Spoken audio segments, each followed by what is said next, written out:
you for letting us know.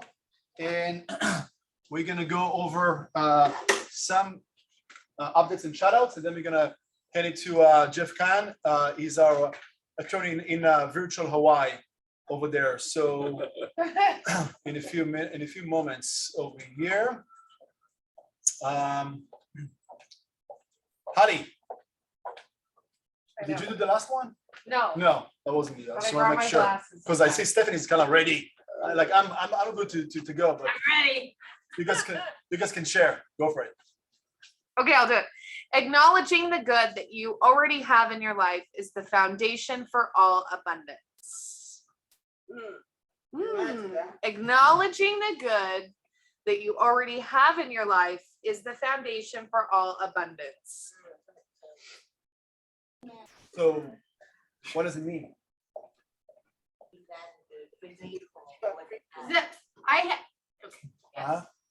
Yeah, Stephanie. No, it reminds me of a frame. Well, anyway, a picture that I have at home that says loving everything. If you love everything that you have, then you have everything. Right. Right. So it's just being at peace at this particular moment and being completely fulfilled with what you have right now. And it's the foundation for the abundance to be able to bring in more and be open to receive all that's out there for you. If you're already content and at peace with what you currently have. Exactly. Yeah.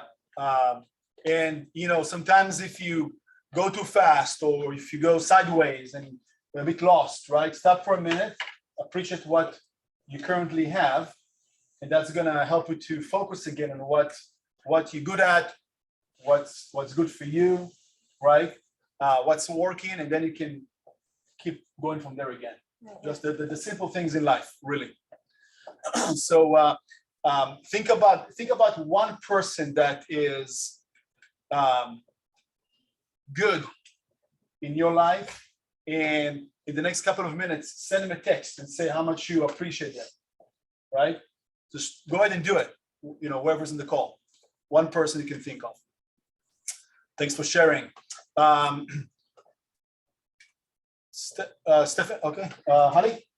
Yeah. Stephanie, you want to just lead us with Yes. Mission. Okay. Am I doing it? Is Hallie doing that? Okay. Mission.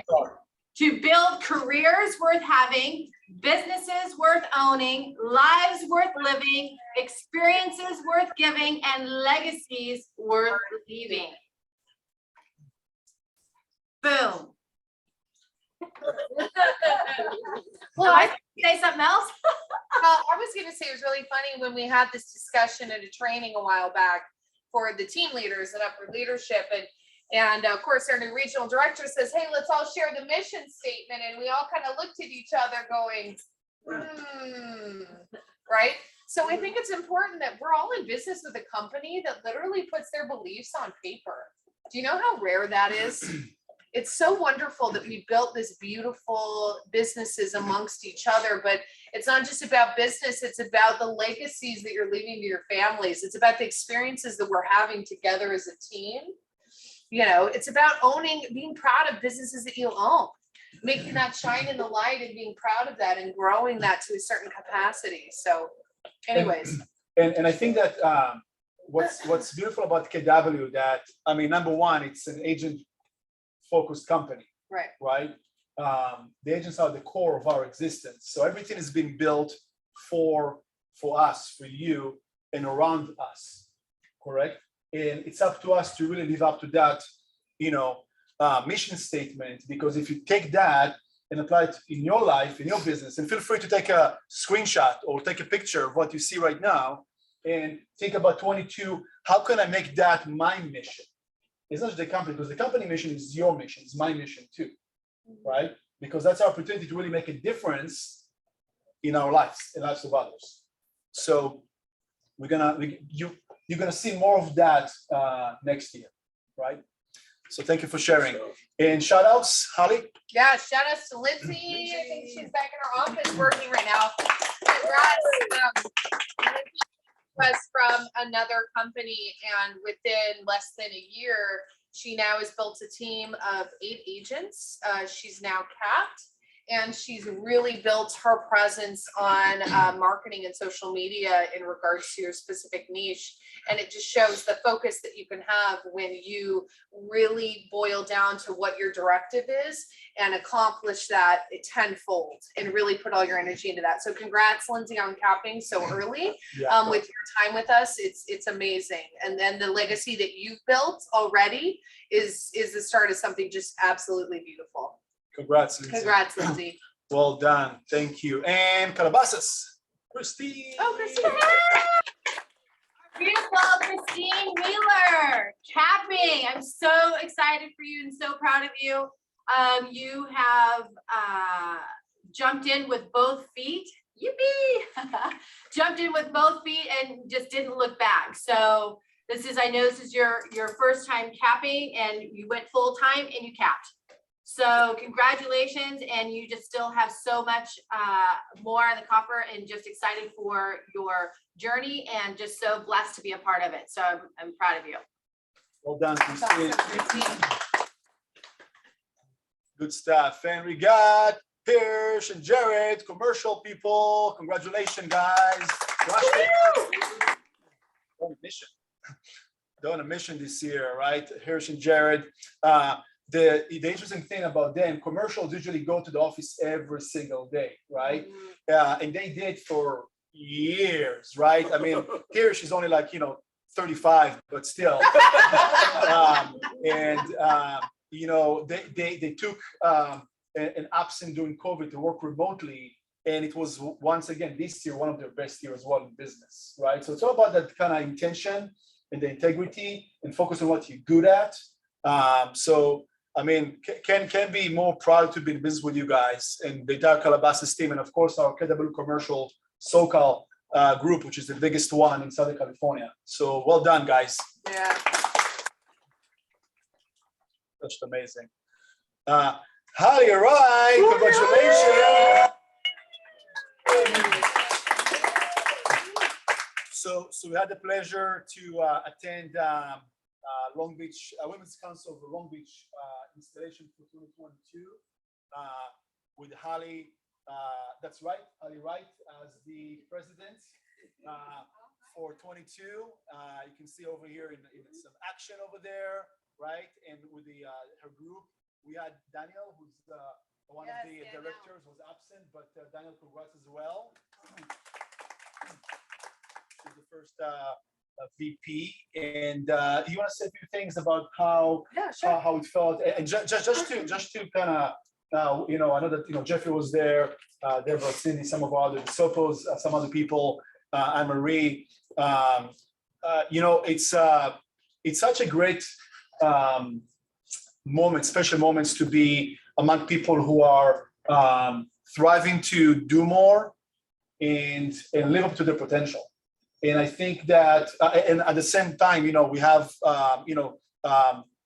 Stephanie Calabasas. She's going to be in the Women's Council, right? Next year, she's going to continue, one of the directors, etc., in the Los Angeles chapter. So this is what it's all about, to be a leader by example, right? And be involved in the community in different level that inspire others, help others, because all this time, nobody's, will pay you for doing all the stuff, and it's a lot of work ahead for us, the community. So thank you for that.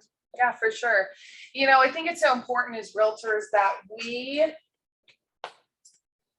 not only are aware of who we're in business with, but do what we can to help the advancement of our industry and the representation of those whom we represent, right? Particularly on an industry level. And I found that home really quickly at Women's Council. There are also many other organizations like Women's Council that you can get involved with, but let me just make sure that everyone's on the same page with this. When you have this on your business card, when you show the community that you're sitting on a board of an organization, a professional-based organization, it gives you a certain level of a value system that is understood by the general public, right? When you guys are trying to put yourself apart from you and the thousands of people that you work with here in your area, you want to have those designations. You want to have that recognition, because Women's Council is here to help support the advancement of leaders in our industry, and that's made very publicly known. So make sure that you guys are aligning yourself and step up. We need more leaders. We need more members in all of our realtor-based organizations. Because again, we're setting the bar and reforging what real estate is going to look like in the next couple of years. And as we know, there aren't many checks and balances when it comes to general practice, when you guys are encountering each other in the industry, right? So the only way we keep up the integrity of what we're doing and that we focus on client base and we focus on making sure that we're giving the best that we can and holding up those standards are by creating them and making them known to the world, making them known to the industry, making them known to their clients. They should be proud of and know when someone's doing business with a Women's Council member that that means they're going to get an ethical realtor. That means they're going to get somebody who's trained at the highest level. Yeah. Right. So I just wanted to say thank you. Thank you guys so much for attending. I'm very excited and proud to be able to be representing you, and congrats, Stephanie, too, to everything that you've done, and Minnie, to everything that you've done in the past, and congrats, Danielle, if you're on this. But again, I urge all of you, get involved with your professional based organizations. Awesome. Okay? Thanks. Thanks. Well done, well said. A few pictures I see from the recent potlucks. That's the Calabasas office. It was a very delicious meeting, and some naughty shots over here of something. Naughty shot. Yeah, naughty shot. I forgot to call it. Like Jello shots. Yeah, the hospital shots. Yeah. Yes. And shout outs to the producers of last month, right? West Side in the house. I see you, West Side. There you are. Congratulations, everybody. Hey, thanks for joining us. Commercial, residential, another strong month in West Side. Keep growing. Well done, team. Just love seeing also a lot of new agents that are crushing it using our Up City, our lead system, and just keep doing an amazing job. In Calabasas. Okay, they're awake now. They're awake now. Yeah, just amazing stuff. Can I make a quick announcement? Yes. So just want to share, super excited and proud, and we couldn't do it without the collective efforts of everybody in the Calabasas office. As of the end of November, right, we hit 1.16 billion in volume. Awesome. Each and every one of you, because it's a collective effort. So just had to share. Yeah, well done, Calabasas. One, and probably gonna finish the year with I think we have another like 50, actually more in the pipe as well for this month to close over there. So well done. It's the first time this office is breaking the billion, and we're gonna, all of us gonna follow them as well. So it's gonna be fun ride next year and a few years to follow. Congrats, Long Beach. Congratulations. Yeah, Long Beach. Congrats on all of us. It's already shaping up to be a really strong December as well, which is really exciting. Most of you guys are working very hard on your businesses and not checking out. And I'm so proud of you guys for doing that. Keep up the good work, okay? Thank you. Congrats. Yeah, so whoever is it, your name is up there. Congrats, well done. And Yes. if your name is not there, let's help you together, okay? Yes. We want to see you succeed even more. And welcome to our offices. Joined the last few days, last few weeks. West Side, Susan, Kevin, and Kim. Congratulations. Welcome to the team, to the West Side family. Calabasas.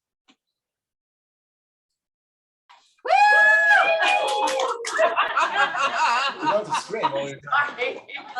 Yes, so we're super excited to have Brittany, Michelle, Veronique joining our incredible already team of amazingly talented people. So welcome. We look forward to your contribution. Welcome to the team and Long Beach. Yeah, Long Beach. We've got a couple new people. A couple of you guys are here in person too. Yes. Yeah. So Tony, we have Tony Scott here, but Scott's here. Scott wave. Yeah. He's back with the coach still here. Robert is growing his business with Lindsay with the green team, and then Katie is here as well. Yes. No, Katie's not here, but she's working with Teresa. And then we also have Guillermo. Guillermo just joined us. Guillermo. Guillermo. Welcome. Thanks for joining, guys. Much appreciated. Just gonna go quickly, just 2 seconds, just for her to see this. Lindsay. Oh, You saw that. Okay, she just joined us. So you missed the whole speech by Holly about you. So watch the playback afterwards. Okay, congrats everybody. And welcome Calabasas to Tammy, Dr. First Impression. Welcome to the team.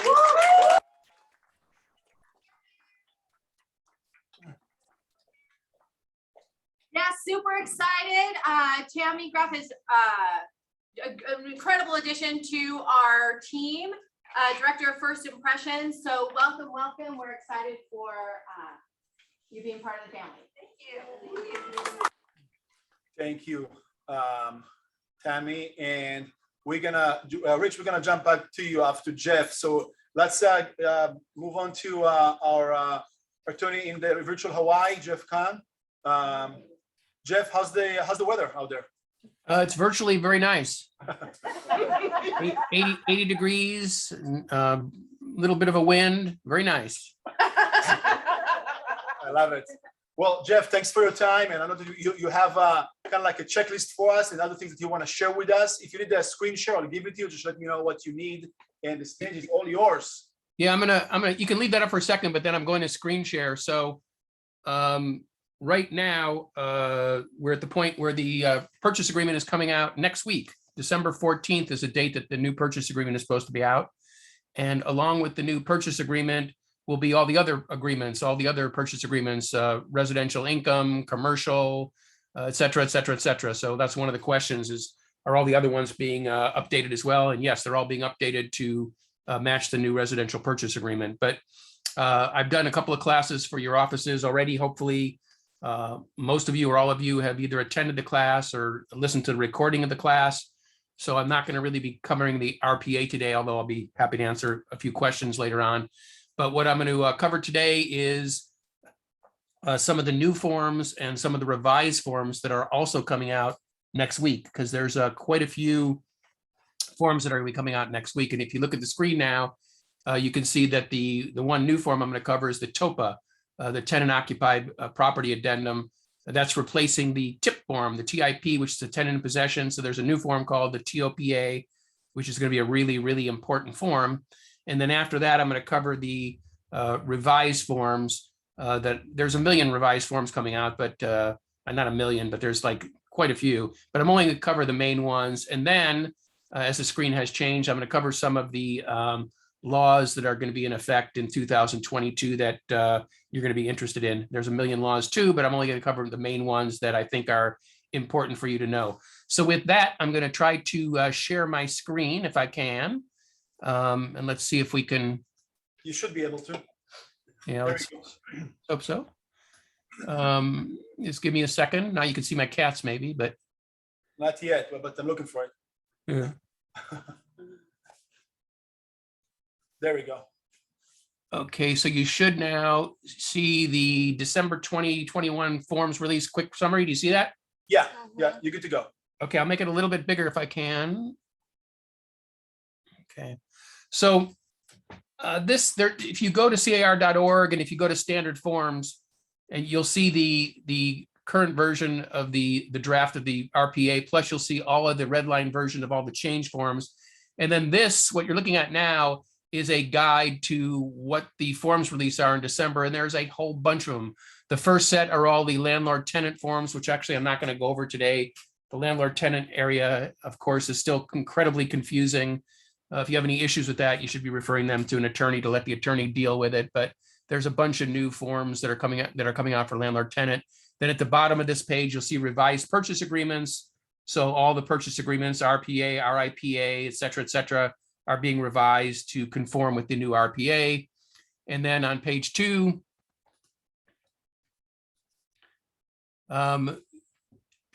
in the middle of the page, you'll see the ancillary forms. There's a whole bunch of things that are coming out. And on the last page here, there's some more forms that are coming out. So I'm just pointing you to this just to show you that if you want to see what all the forms that are coming out are and a brief description of what their changes are, you can go to car.org, go to standard forms, and you will see this at the very top. But now I'm just going to get into the forms themselves. And I'm going to start with the TOPA form, the tenant occupied property addendum. And I actually covered this form when I did the RPA class for Keller Williams, but I wanted to cover it again because it's a really important form now. So the current RPA defaults to the property being vacant at the close of escrow. The new purchase agreement actually doesn't default that way. The new purchase agreement talks about the occupancy, and if there is a tenant that is in the property when the property is sold, it's going to have you check a box that's going to auto-populate this form, the tenant occupied property addendum. Really important that you use this form anytime you have a tenant in the property that you're selling. So this form, there's 2 possibilities for this form. The first one is that you're going to go with item 1A, and 1A says the tenant's going to remain in possession. So if you're selling a property and the buyer's buying it and they're buying it as investment property, they're going to keep the tenant there, that's fine. Then you're dealing with the tenant in possession. And then everything else on the form, everything under item 2 and on the next page applies. So if you're selling a property with a tenant, obviously you have to get the lease agreement to the buyer. You've got to get them any rental or service agreements, income expenses, tenant estoppel certificates, et cetera, et cetera, et cetera. But we all know that most buyers that buy properties aren't really buying it because they want to keep the tenant. They generally want to move into the property. So assuming that the buyer wants to move into the property, what you're dealing with is paragraph 1B right here, 1B. It says property to be delivered vacant. So if you write the offer with a tenant and you want the property vacant, you're going to check the box saying property be vacant. And then item 1 says property or unit shall be delivered vacant. So if you're selling an apartment building with units, that would apply. But otherwise, if you're just selling a single family, it would just be the property shall be delivered vacant without existing tenants. And then paragraph B2 is the critical paragraph that you need to be aware of. It says, I'm just going to read it. If seller, after exercise of good faith attempts and subject to applicable law, is unable to remove the existing tenants by the close of escrow, or you could check 5 days before close if you want to, buyer may cancel this agreement and buyer's sole remedy shall be return of deposits and buyer's reasonable out-of-pocket expenses for inspection reports and appraisal fees under the agreement, or buyer may elect to proceed with the transaction with the tenants in possession and waives any claim for any other damages or compensation arising out of the tenants remaining in possession.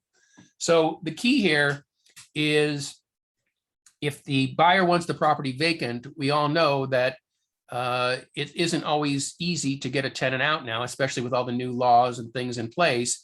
And so a seller may try to get the tenant out and do everything they can, but the tenant may simply not move out. And the committee didn't want the seller to be left with a damage claim, a major damage claim by the buyer, because they couldn't get a tenant out after they made every reasonable effort to do so. So this language here is an attempt by the committee to make sure that the seller is somewhat insulated from a damage claim if they make every good faith effort to get the tenant out but can't get them out. So I'm going to read it again. It says, if seller, after the exercise of good faith attempts and subject to applicable law, is unable to remove the existing tenant by the close of escrow or 5 days before, buyer may cancel this agreement and buyer's sole remedy shall be return of deposits and buyer's reasonable out-of-pocket expenses for inspection reports and appraisal fees under this agreement. Or buyer may elect to proceed with the transaction with the tenants in possession and waives any claim for other damages or compensation arising out of the tenants remaining in possession. So the question is, well, did the seller make a good faith effort? Well, if the seller doesn't do anything, it doesn't try to get the tenant out, then the buyer is going to argue, you didn't make a good faith effort and I can sue you for whatever I want to. But if the seller has done whatever they can do, they've contacted an attorney, they've sent notice to tenant to vacate, they've done whatever they need to do to try to get the tenant out, and the tenant simply doesn't move, then the buyer's rights are going forward with the deal with the tenant or canceling, getting their deposit back, and getting potentially their reasonable out-of-pocket expenses for inspection or appraisal fees. So that's the way this works. If you're dealing with a tenant in possession, paragraph 1 and paragraph 2 all apply. If you're dealing with paragraph B, where it's going to be vacant, all you're dealing with is B. None of the rest of it applies because the property is supposed to be vacant at the close. So that's the first form I wanted to cover. And this is page 2 of that form, which again only applies if this tenant is remaining in possession. So if there's any questions, Manny or Rich, if you see any questions pop up, you can just interrupt me and let me know. Then I'm going to go to some other forms that are revisions. And the first one you're looking at is a notice to buyer to perform. One question. Yeah, go ahead. One question over here, Jeff. Go ahead. Because I attended it. Come closer so we can hear your question. Oh, I Yeah. was thinking it might be you. Okay. Typing it. Oh. No? Oh, so sorry. It's okay. By the same attorney, I had attended a residential agreement class, and he actually referred us to a service that can help us evict the tenant. So why Tenant is that not eviction, okay. why is that not a third choice here for the buyer to take on that responsibility to evict the tenant using an Eviction service? company. Did you understand the question, Jeff? No. I mean, one of the agents over here, she did a different class, and what they said over there that it's optional for the buyer to, I guess, use a third party to evict the tenant. I'm not sure exactly how He that. was the one that took that gave us the class, right? Jeff, okay. Yeah. Well, the buyer can't evict a tenant until they own the property. They Right. can't evict a tenant before they own the property. Right, so why is that not another choice that buyer elects to? Oh, waive okay, and- understood, yeah. Yeah. What she's asking, I don't know if you want to go back to the form, but what she's asking is why they didn't make an option in this form that buyer assume responsibility to buy the property and take care of the eviction, if that's the case. That is the option. If you buy the property with the tenant in it, that's what you're doing. If you buy the property with the tenant in it, you're taking the tenant and you have to evict the tenant afterwards. So that's automatically part of it. Got it. Okay, thank you. Makes sense. Okay. So the next form we're looking at, which is a revision, is the notice to buyer to perform. And basically, even don't be scared by all the red there. Basically, all it's doing is it's conforming the notice to buyer to perform to the new paragraphs in the RPA, because all the paragraphs numbers changed. And so it's just basically laying it out with the new paragraphs, and the same thing for the notice to seller to perform. So there's nothing really all that exciting here, other than I will say one thing, and you can see at the bottom here where it says no less than 2 days. You see where that is, where that red is. I just wanted to mention that in the purchase agreement, the committee removed the or blank, where it said for the notice to buyer perform or for the demand to close escrow. It used to say 2 or blank or 3 or blank for the demand to close. And the committee removed the blank because buyer's agents were sneaking in a different number when they wrote the offer. And instead of putting in 2, they might put in 7, and nobody noticed it. And then when it came to time to give a notice to perform, the seller would give the 2-day notice and the buyer's agent would say, no, it says 7 in the contract. So to plug that hole, we got rid of that blank. So now it just says 2 days. So there's nothing too exciting about this form other than it's being revised to match the paragraphs. The next form, though, I have a question. Why is there an option to change the number? If the number can't be changed in the RPA, then why is there an option on the contingency removal to change the number? where are you looking at the contingency removal? Well, right at what you just pointed out, the 2 days. Well, you can make it because you can make it longer. In parentheses, it says 2 or blank, and then it says no less than 2 days. So you could make it longer, but you can't make it shorter. Right after that, right after the blank there, it says no less than 2 days. Okay.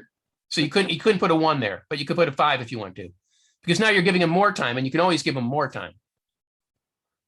Okay, so the cancellation of contract form has been changed, and in my opinion, this is long overdue. I never really understood why paragraph 2 didn't have item 3 which is there. So in the current cancellation of contract, it basically, under paragraph 2, it talks about the release of deposit, and it had like A and B in there, and it said A, B, and C, and it said either the seller would return the deposit or the buyer would give up the deposit, but there was never anything in between.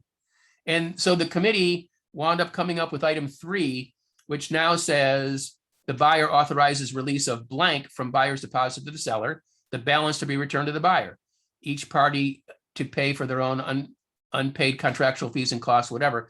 So that language, which has been added, now allows you, which it should have done before, it allows you to have the buyer and seller agree that, okay, we've got a $30,000 deposit, but we're only going to have the seller keep 10. And if the seller gets 10, the buyer gets the other 20 back, minus any fees and costs incurred from escrow. And you still have the full release language above in paragraph C that says if the parties agree to whatever they agree to with regarding the deposit, that they agree that they're releasing each other of any other claim regarding the property. So I think this is long overdue. You still have item D, which was in the current one, which is a partial release. And the partial release just says that, okay, the parties are canceling escrow, but they're reserving their rights to basically deal with the deposit.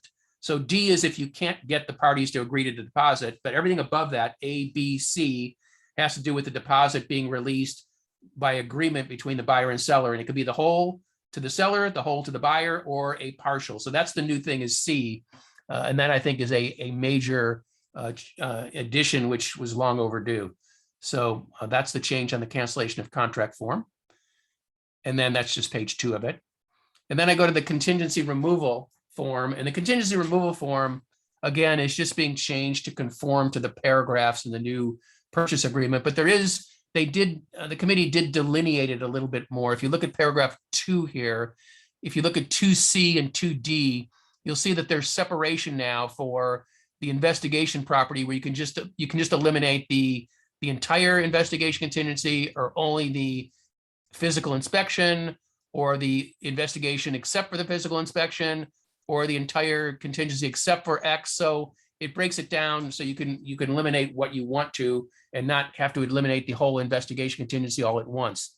So theoretically, you could eliminate you could remove the physical inspection, but still keep the investigation for an additional amount of time if you're investigating the neighborhood or whatever.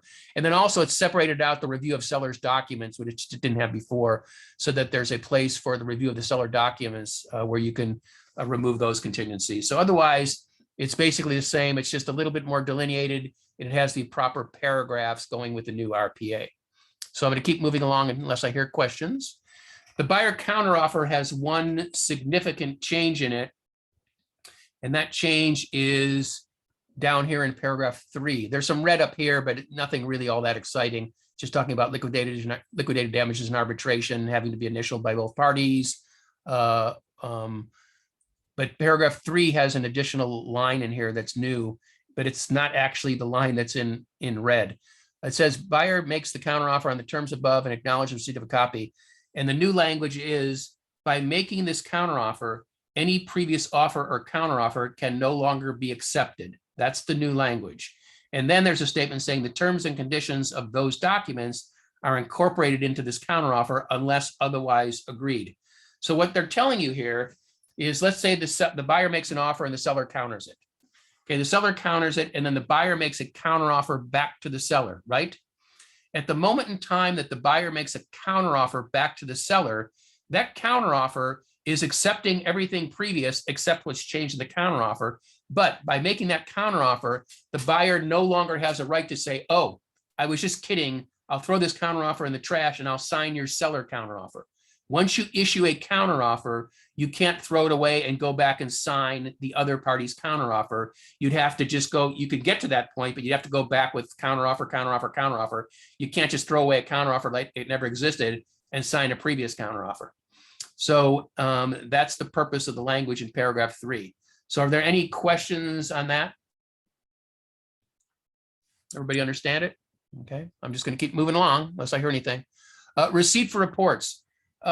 This form is obviously not a new form, it's revised, but the main revision here is this paragraph here that says delivered via link.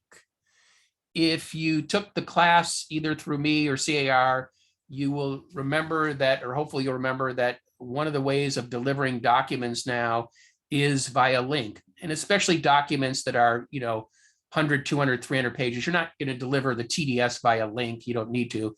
But let's say the seller has a home inspection report or a geological inspection that's 100 pages long. Well, they might deliver it by Dropbox or Google Docs or whatever, which is via link. And the contract says now that it's okay to deliver it by link. However, the party getting that link can object to it, either because they don't want to open it, they can't open it, they don't have the ability to open it, whatever. They can object to it. And if they object to it within 3 days of getting that link, then you have to send it to them just normally, not by a link. So you can see here, there's a delivered by link section here. But if you go to page 2, item 6 is the paragraph where the buyer or the seller, in this case, the buyer, can object to something sent by a link. So it says, reports delivered by a link. For all reports identified by a check below, buyer is unable or unwilling to open the link, is unable to download the documents in the link, or prefers to receive the documents directly rather than by a link. Then the buyer would fill it. Let's say the buyer got a geological inspection and they couldn't open it, or they didn't want to get the link. They could check here that that's the report that they got, that they don't want by a link. And then as long as they do it within 3 days of receipt of that link, you would then have to send them the actual report and not via link. So that's the whole purpose of this new revision to the receipt for reports. Everything else is pretty much the same, but I do recommend that you always use this form when you're giving reports, because there's a lot of really good disclaimer language in here. If you look at the top, paragraph 1, 2, and 3, there's disclaimers that say that even though the buyer is getting the reports, they should do their own inspections. There's a disclaimer that even though they're getting the reports, the seller and the brokers don't make any representations or guarantees regarding the reports. And there's also disclaimers saying that if the report was prepared by somebody other than somebody that the buyer picked, that there's no real recourse against that person from the buyer. So there's really good disclaimers there, and a good reason to use the form when you're giving reports to the buyer. And keep in mind that the seller's required to give all reports they have to the buyer from previous transactions or a deal that fell out or whatever. So the next form, and I'm going to keep going. So we have a question, West Side. Okay. You know what, if they have 3 days to contest if they get the link, and if they have not contested after 3 days, how is this going to be in effect? Well, they have 3 days to object. If they don't object within 3 days, it's deemed accepted.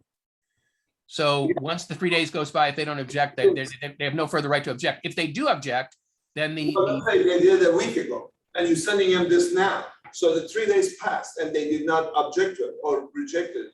So how is this going to be in effect? I'm not sure I understand the question. Well, a week ago, I sent the link. They had 3 days to say, I'm not going to open this link now, but they never, responded to that. Now, after a week, I'm sending them this, and they say, they're contesting. How does well, you would be sending the receipt for reports form with the report. You wouldn't be sending them separately. You wouldn't be sending a report and then a week later sending the receipt for reports. The receipt for reports would be sent along with the report. The idea is to send it with the reports, not later. All right, that's us to be clarified to everyone. Jeff, one more question. I got in a little bit late. Did you mention what the date would be for all these new forms that we can actually start using them, or when are we obligated to use them? December 14th is the date that all the forms are coming out. And as of December 14th, all these forms will be in zip forms and all the old forms will be out, and you'll be required to use the new forms as of December 14th.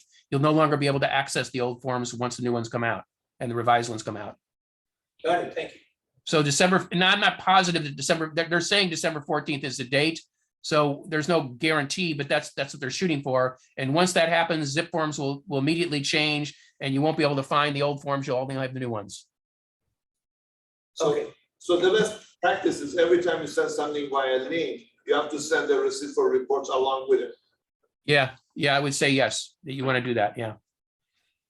So if you're sending, let's say you're sending 2 reports, and then you decide to send 2 more reports later on, I would still send the receipt for report with it because it has all that important language in there and it has the information about the links. So yeah. Okay, the next form is the request for repair form. There's a couple of changes here. in the request for repair, and they're in red. The first change has to do with FHA, VA.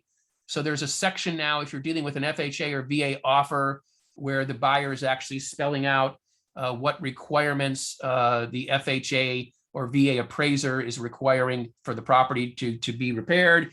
And so it gives the buyer the ability to tell the seller, okay, this is what FHA and VA is requiring. And then it's up to the seller to say yes or no, and they can negotiate from there. The second change, which I think is pretty significant, is paragraph 5 here. There's now an expiration date. A lot of people were asking for that. It's like, how come you have an RR form, request for repairs, and there's no time frame on it?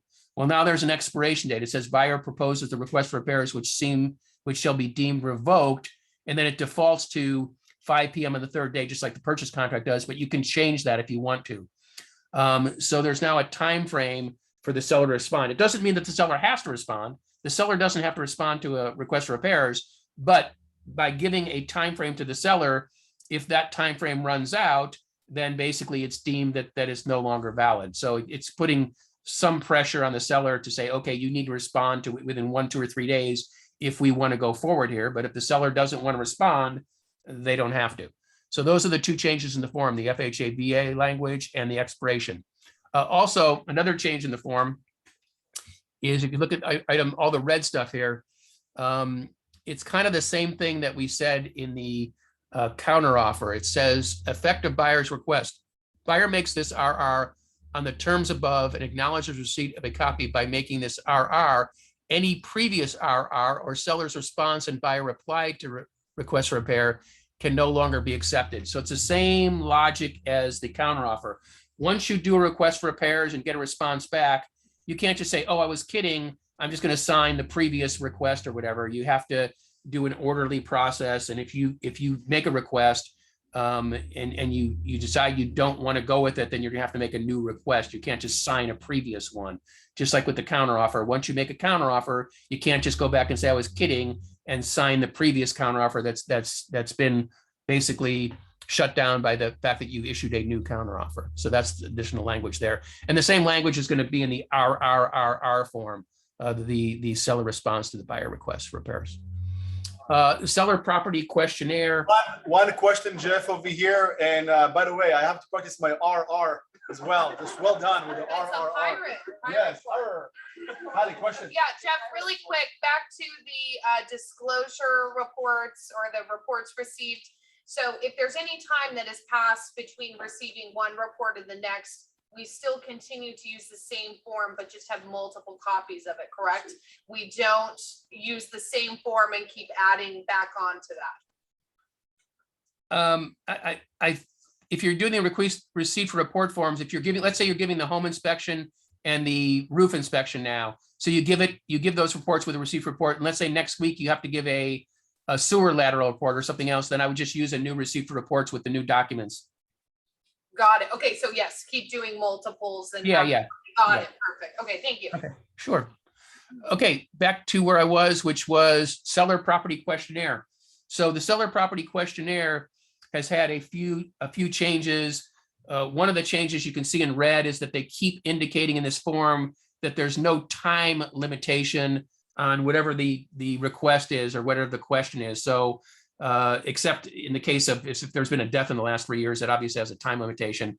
But things like repairs made to the property and this and that, there's no time limitation on the seller's disclosure. And you can see it says under 5, whether prepared in the past, present, or previous transaction. So it's making it all encompassing basically. But as you go through the form, you'll see past and present mentioned a whole bunch, like pets, animals, and past, present. So it's not just currently, but anything you may have had in the past. But then one of the major changes, I think, which is a good change, is paragraph 16. You see where it says neighbors, neighborhood down here. So it used to be neighborhood. And so it would say, well, you'd have to check whether there's any neighborhood noise. But the committee said, well, wait a second, how about the issues that we have all the time with neighbors? When you're fighting with a neighbor over a wall or a tree or whatever, that's important. So paragraph 16B now says any past or present disputes or issues with a neighbor which could impact the use and enjoyment of the property. So that's a trigger for the seller to go, oh yeah, my neighbor says the tree roots are upgrading or uprooting his fence or whatever. So it brings to the forefront the fact that it's not just neighborhood issues, but niche issues you're having past or currently with the neighbors. So I think that's a good addition. And then on the next page, under 17J, there's a question, any differences between the name of the city in the postal mailing address and the city which has jurisdiction? You need to be careful about that one, because let's say you're in Calabasas, okay? Well, no, Calabasas is a bad example because Calabasas actually is a city. Let's say you're in Woodland Hills, and let's say the postal address is Woodland Hills, but we know that the jurisdiction for laws is not Woodland Hills, it is Los Angeles. So that question would be answered yes, and you would say under the explanation that while the postal address is Woodland Hills, the jurisdiction for the property is Los Angeles City. And that's important, and that's it's right in the new purchase agreement. When I covered that, it's at the very top of the first page of the purchase agreement, saying that the postal mailing address may not match the city jurisdiction. And it's to point out to a buyer that, hey, just because you're in Woodland Hills or Sherman Oaks or whatever, you're still under the jurisdiction of LA City. Why is that important? Because LA City may make rules that impact the property. So that's why that's important. And then under 18, it's just some the whether past or present, and then 18B, any use of the property for any alterations, modifications, improvements, remodels, or material affect the property due to cannabis cultivation or growth. So if your seller is growing cannabis in the property, number one, you should get as much as you can while you can as a listing agent. And I'm sure that Keller Williams authorizes you to accept that in lieu of commission dollars. You can just accept cannabis. Is that true, Manny and Rich? Rich, we know that. Yeah, Rich is saying, Rich is high right now, so yes, he's totally in agreement with that. And in the background, his significant other is actually growing cannabis. If you want to show that in the background, you've got nice plants back there and everything. So anyway, that's just an adding cannabis in there. So then going on, we now have the assignment of question. Yes. Insurance claims, 5 years or whenever? 5. No, the insurance claim, there's actually a question that you're required to give any insurance claim within the past 5 years. So that actually still spells out 5 years. You don't have to go beyond 5 years for that. Jeff, death on the premises, is it 2 years? 3. So the next form is the assignment of agreement addendum. I did cover that when I did the purchase agreement for your offices, but I'm just showing it again because that's coming out next week as well. It is a whole new revision of the AOAA form. At the top, it indicates under paragraph D, 1D, if the assignment is to the buyer's own trust or a wholly owned entity, you can just check that box D and you don't really have to do anything else. It's allowed. But if it's not an assignment to the buyer's own trust or a wholly owned entity, then you have to deal with all the rest of the forms, and the S&E has to sign documents and return them and give it proof that they have pre-qualification if it's not an all cash offer, et cetera, et cetera, et cetera. So I did cover this form in detail when we did the RPA class, but I just want to make you aware that this is coming out as well on December 14th. With that, that's the end of there's many forms coming out, revisions coming out, as you can see on the initial. I'll go back to the initial, if I can get back there without, see if I should be an easier way to do this. I'm sure there is. So this is all the changes that we're dealing with.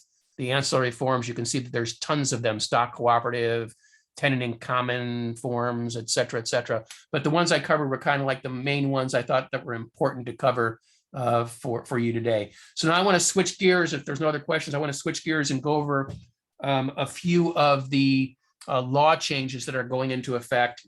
And if I'm going to stop sharing, if I can, and then one thing, Jeff, before you move on, just confirming that the probate purchase agreement is going away. Now you use the RPA. The probate purchase agreement and the mobile home purchase agreement. Excuse me, it's getting a little windy here in Hawaii. So I need to fix my hair. Yeah, my hair's kind of blowing a little bit. So yeah, the probate and the manufactured home are going away, the purchase agreement, and in its place you'll have an addendum. So you'll use the RPA and just use an addendum, and the addendum covers all the stuff you need to cover for the probate or the mobile home. So if you, whoever can do that, if you can put back on the screen now what you had posted before that showed the law changes, that would be great. If you can get back to that. If not, I'll just Yeah, go give through me a them. second over here, and there we go. There you go. Perfect. So go back up. Yeah, stay right there for now. So the first one I was, and again, there's as usual, there's a ton of law changes that impact real estate, but I'm just covering like the ones I thought were the basic ones that you really needed to be aware of. The first one's kind of interesting, AB 830. It says it allows a real estate licensee who changes their legal surname from the name under which the license was originally issued to continue to use their former surname for business purposes. The bill also provides that the former last name does not constitute a fictitious name prohibited under real estate law. The licensee must file both the new and the previous name. So let's say you got married, or let's say you got divorced, or let's say you just changed your name. You're allowed to use your previous surname. It's not considered a fictitious name, but you do have to register both names with the DRE. So I just thought that was kind of interesting because from time to time, people have issues with that. The next one is Civil Code 4740, which really isn't new, but I just wanted to mention it again. It came out last year, and it's that HOAs cannot restrict rentals to less than 25% of the owners in a complex. So any restriction that limits rentals to less than that amount is invalid and not enforceable. They can say you can't have more than 25% rentals in a property, but you can't do less than 25%. So that's not new, but I just wanted to mention it. SB 9. SB 9 is getting a whole lot of attention. SB 9 is the law that is designed to try to remedies to some extent the shortage in housing in California. So SB 9 is the ability to divide a lot to build up to 4 units where there is currently a single family residence. It says the law requires only ministerial approval of a housing development of no more than 2 units in a single family zone and the subdivision of a parcel zoned for residential into 2 parcels or both. So in other words, if you have a single family residence, theoretically, with this law passing, you can now put 2 units, you can build another unit on that property, and you can actually split the property and put 2 more units on the next property. So you can go from 1 to 4, theoretically. Obviously, you're not going to give legal advice to people who are trying to do that, but you just need to be aware that that's around. And again, the purpose of that was to try to remedy a bit the housing shortage in California. SB 63, as if the fire hardening and defensible space law was not confusing enough as it is already, and it's extremely confusing. SB 63 now says that fire hardening and defensible space areas are expanded to include high or very high responsible areas located within local responsibility areas as well as the state. So the original law was if the property was located in a high or very high state responsibility, fire responsibility area, that you had to do the disclosure. Now it's been expanded to if the property is in a local responsibility area and or a state fire high or very high fire responsibility area. Now the NHD currently, I don't know that they cover adequately the local high and very high fire responsibility areas. So I assume that they're probably going to be adjusting their reports to take that into account, but just be aware that this is now expanded and made it even more confusing than it was before. AB 468. This is an update on support animals, emotional support animals, not service animals. Service animals are a different breed. Service animals are dogs or miniature horses. I don't know if my miniature horse is in the house now. I think he went outside. But if you're a service animal, you have to have papers and you have to be specifically trained for whatever you're doing, whatever disability you're helping the disabled person with. But the emotional support animal is different. But they passed a new law, AB 468, which imposes restrictions on how healthcare practitioners may provide documentation relating to emotional support animals. It prohibits a healthcare practitioner from providing documentation related to an individual's need for an emotional support animal unless the healthcare practitioner has done the following. 1, they hold a valid license. 2, they establish a client-provider relationship with the individual for at least 30 days prior to providing the documentation. And 3, they complete a clinical evaluation of the individual regarding the need for emotional support dog. So in the past, all you had to do is go online and get somebody to fill out a form saying the person needs a support animal, and there was just no regulations whatsoever. So there were companies that were just making bogus reports. They never even saw the people or talked to them or anything. So now there's a little bit more structure to it, saying that you can't do that. You actually have to have a relationship with this person. You have to have dealt with them for at least 30 days, and you've completed a clinical evaluation. You have to have a license in order for that to be a valid letter from a practitioner that you're entitled to an emotional support animal. So with that, is this retroactive, or is this from like January 1st and on, or how does that work?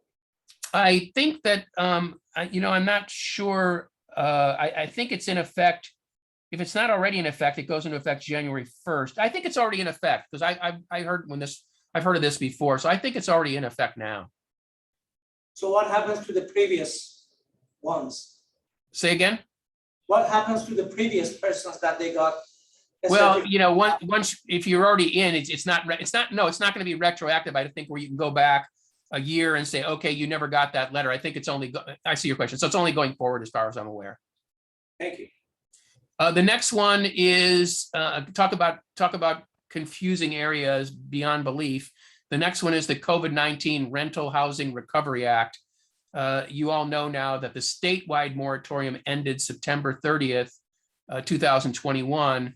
But while the statewide moratorium ended September 30th, 2021, the local LA city and county has not really ended. There's still restrictions on what you can do locally. And you can see in the middle of the page there, it says, keep in mind that local evictions just cause rules may be more stringent. But under the California law, there's the new COVID-19 Rental Recovery Act, which basically puts back the exclusion for single family residences and new construction within the last 15 years, where you can actually evict a tenant for no cause reasons by following the process. So single family and housing within the last 15 years are excluded from the previous law, but under LA's county rules, that's not the case. So if you're dealing with an area outside of LA County and you're a single family residence or a property within the last 15 years, you're going to have some abilities to get rid of tenants for no cause reasons. But in LA, you're still stuck with in LA now, you can actually evict tenants for not paying their rent, whether COVID related or not. But there's a whole slew of new laws and new forms coming out from CAR as to which form you have to use if the rent wasn't paid between this day and that day and that day and that day. And it's just mind boggling. So the moral of the story is, do not give any legal advice to landlords and tenants. Just refer them to a real estate attorney who deals with landlord tenant on a daily basis, because it's just beyond confusing. It's just ridiculous having to follow the procedures. But anyway, I just wanted to make you aware of it. There's one more thing on here that I added later, so I'm going to just tell you what it is. And there's a new booklet, as if you don't have enough booklets to give to your clients. There's a new booklet that goes into effect. It will be out January 1st. It'll probably be out December 14th, I would assume, but it goes into effect January 1st, 2022. And it's called a dampest, what's the word? Whatever, and mold booklet, dampest and mold booklet. And that comes out January 1st, 2022. And you're required to give that to every tenant on a residential lease. So if it's a residential lease, you have to give the dampness and mold booklet to the tenant. So that will be out. I'm not sure if it's coming out December 14th or January 1st, but it goes into effect January 1st. And so it's a new booklet you have to give all tenants. And it has a bunch of stuff in there about mold and dampness, et cetera, et cetera, et cetera.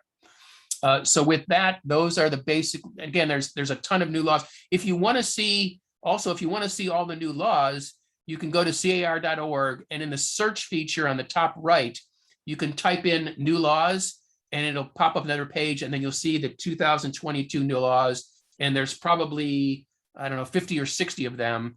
But a lot of them are just, there's weird things in there. There is one that says, it's really odd. It says that if you as an agent are aware that there are restrictions in the grant deed regarding race, or you know how the old the old grant deeds from years ago say that you can't sell to blacks or Hispanics or whatever. Obviously, those are completely invalid. But now there's a new law that says that if you're an 8, and it goes into effect July 1st of 2022, if you are aware of the fact that there are these restrictions in the grant deed, you have to notify the buyer of those restrictions. It's not only upon the agent, but it's everybody, agent, escrow, title. I don't know that you would really be aware because you don't necessarily see the grant deed.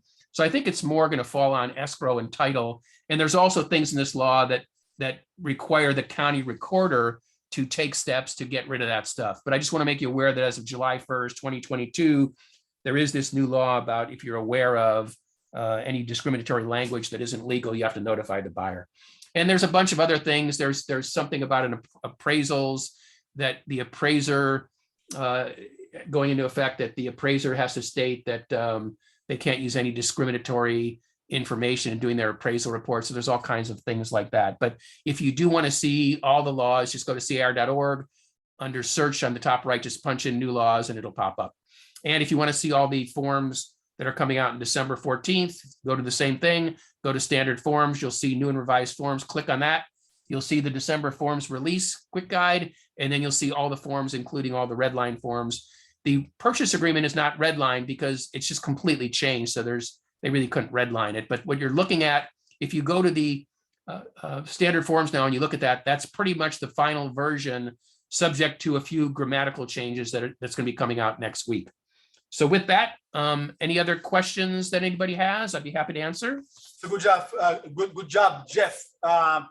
There's a few questions about SB9. We're not going to answer them. We're going to send you more information because we did by now only half a dozen seminars about it. So you probably didn't attend those. So we'll send you more information about the SB9. So no more SB9 for this meeting. And many, I'm almost positive that CAR has a Q&A on SB9 already. I posted the SB9 link from CAR. Yeah. So if you have any questions, you can not only can you read that, but you can give that out to your clients, because those things, Q&As can all be given out to clients. So you can give out the SB9 Q&A to your clients. Yeah, and the SB9 also is not 100% finalized yet. How they're going to go about that. So we're going to hear more from Kevin Cohen. He's the land zoning specialist. We brought once again almost half dozen times by now the last few months. So we're going to bring you more to learn about that. I'm going to share whatever content Jeff showed us via email later today with the handouts, etc. Various links. So you're going to have all the good stuff and the recordings of these sessions. So Jeff, enjoy the weather. Appreciate you every time for what you do for us and for the that insight. We're probably gonna meet you sometime into the first quarter of next year and compare notes. And I want you to know that I did this entire class while I was snorkeling. Yeah. yes. And the plants help as well. So I got you. Yeah. All right, perfect. Jeff Kahn, our attorney, thank you so much for the information, good insight, good stuff. And we're gonna once again add more data later today in the follow-up email. So let's just, I know that you're over 11 o'clock. So we're gonna share some, just a few more things. Just, stay with us a few more minutes, please. Vision board class on the 11th. Kim, you put those. Do you wanna, or Calabasas? You have a few of those. Calabasas party Saturday 11th. Yep. Calabasas, be here. All right. We have brunch, light brunch. Don't get carried away, okay? Light brunch, mimosas, and vision board. So let's get all the visuals out for 2022. Let's get them out on paper and have some fun. That's on Calabasas 11th, and then Costa will be here with Sonia, our PC business coach on the December 17th, the next Friday. There won't be brunch, but there will be alcohol. Alcohol. No, but it's going to be very good, you guys. The GPS is a wonderful tool, so we're going to go through that and create our vision boards with Sonia. You're in the PC program, make sure you come. It's going to be a great opportunity for you to get started your year off right. Absolutely. Vision boards are solid. I still have mine from 2013 when I started with KW. So interesting to compare notes and see where you can, grow from there. Kim, West Side, we have a jump start. Yep, next week at KW West Side, all week, we have a series of classes planned. They're targeted for our new licensees, but all agents are welcome to join. We'll start with Monday, Farming 101 with Lori Ramsey. Tuesday, we're going to bring back our Brokers Caravan. Sony will be here at 10:45. We'll meet at the office and go out together. Wednesday, we have our office team meeting followed by Mortgage 101 with JoJo. And Thursday, we're doing a mortgage mixer, a happy hour. Hope the whole office can join us for that. We also have KW Calabasas, Luisa Ramos, ALC, and script coach. She's going to be here for a in-person workshop on practicing scripts. And then Friday, our luxury real estate agent, Lena Samagilina, will be here to go over how you can beef up your online presence and promote your business. Good stuff. And whoever's watching, any office you guys invited to join, right? And we're kind of setting the tone for next year. Every office is going to have the same thing. So buckle up, because it's going to be a fun ride next year. So once again, we're not going to wait for the year to start. We're going to start ahead of time and kind of once again set the tone. So that's West Side, Code Drive, West Side. We have a big box over there. So please, if you just whatever you have, you can donate. Kim, is that new or used as well? Yep, it can be a used coat. It can be a brand new coat. And when we say children, we really mean for people up to the age of 18. So adult sizes are welcome as well. Great, thank you. And the pickup is going to be the 21st. Ugly sweaters, the 22nd. Is that a specific office or all the offices? All the offices. Right, okay, so I have mine. It got lights. It's really, really ugly. So, and then also Kim, this year we have a world famous cookie contest, right? That's right. We're looking for homemade cookies. And so each office will have their own cookie contest. Yep. Yeah. Stephanie, I heard that your oatmeal raisin are a hit. Maybe not. My oatmeal raisin cookies? Yeah.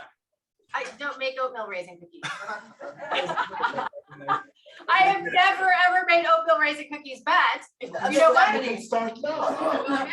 But you know what? I'll give it a whirl. I bet they'll be tasty.